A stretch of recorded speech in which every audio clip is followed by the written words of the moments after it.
Alors, bonjour, messieurs, dames. Surtout monsieur, j'imagine. Alors, je vais vous parler de mon Chevrolet là, 39. C'est un bon deal que j'ai fait, que j'ai eu sur Internet.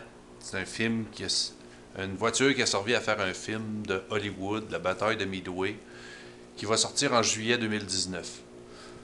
Fait que là, je l'ai eu pour pas mal moins cher après qu'ils ont fait 3 scènes avec. Puis j'ai même eu des accessoires de cinéma. Comme ça. Une fausse bombe. Quoi qu'il en soit, c'est bien beau un achat sur Internet. C'est un bon deal. Il y a une belle peinture. L'intérieur est parfait. Les pneus sont neufs. Mais je vais vous montrer des détails intéressants à propos de cette voiture-là. Des affaires intéressantes, c'est comme, je sais pas si vous voyez ici, la suspension. C'est des... avec le bras, là, c'est des chocs de porte. C'est vraiment curieux comment c'est fait. Ensuite, les lames sont en dessous de l'essieu. Puis, le muffler est neutre, tout. Mais, ce qu'on sait pas quand on achète sur Internet, là, c'est ma transmission n'était pas bonne. Je vais aller prendre une ride avec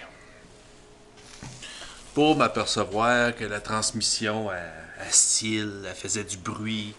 C'était comme épeurant. Je me demandais si je pouvais faire le tour de la rue avec ça sans puis revenir.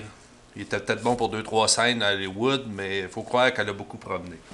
Fait que là, personne va toucher à ça. Personne va te monter ton char 39. Il faut vraiment que tu t'essayes. Fait que tant qu'avoir un livre ici, je me suis essayé. J'avais le livre que j'ai fait venir qui explique tout.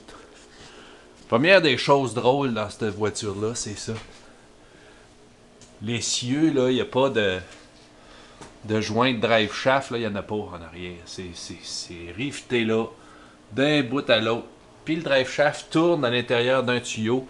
Puis il y a un joint, un bas joint, là, en tout cas, juste au bout seulement. Puis ce moteur-là, c'est un 235. Il est plus gros. Fait que c'est pour ça qu'ici, là, ils ont coupé le support parce qu'il rentrerait dans la panne à l'huile. Fait que le 235, c'est un meilleur moteur avec des pistons d'aluminium au lieu des pistons en fonte, plus fiable, avec une pression d'huile élevée.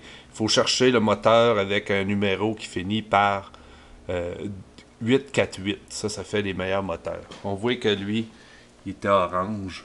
Ici, on peut lire, c'est écrit Canada. Fait que c'est un moteur canadien. Ici, ce qui est important quand on change, tant qu'à l'avoir dans les mains, là, j'ai enlevé le bushing qui est là. Il est dur à enlever, il est en cope. Mais ça, il faut le changer. Fait tant qu'à avoir sorti ma transmission, là, j'ai ma flywheel d'origine là, qui était dessus. Je sais pas si on le voit, il y a des cracks là. Fait que, elle n'est pas très belle. Il y a plusieurs cracks tout le tour. On voit qu'elle a chauffé. Fait qu'avec, grâce à Internet, j'en ai fait venir un autre. Qui est beaucoup mieux. Pour 50$. Matelas, est correct. Puis, mon bearing est correct. Fait que j'ai tout démanché. Mais, ce qui est le plus important, c'est la transmission. Je sais pas si vous voyez ça, là.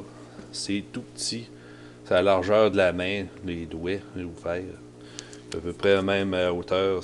C'est vraiment pas gros. Mais le problème, là, il semble, c'est qu'ici, là, il y a un jeu. Fait que j'ai fait venir des morceaux. Le bearing d'en avant. Puis ça, ici, ils appellent ça le shaft de la 2 puis de la 3. Puis c'est à l'intérieur de ce shaft-là qu'il y a ça ici, là. Ça tourne. Puis c'est ça qui fait le synchronizer. Quand la gear elle approche, elle se trouve à presser là-dessus, puis ça ralentit parce que c'est en V pour donner la vitesse à la prochaine gear, la même vitesse que celle-là. Fait que ça, c'est la pièce que j'ai enlevée. En fait, compte, j'ai fait venir cette transmission-là sur eBay pour 100$, qui était pire que la mienne. La mienne, c'est celle-là ici. Elle est un peu plus propre, sauf que j'ai changé le morceau qu'il y a ici à l'intérieur. J'ai changé cette fameuse gear-là. J'ai changé le front bearing qui était ici.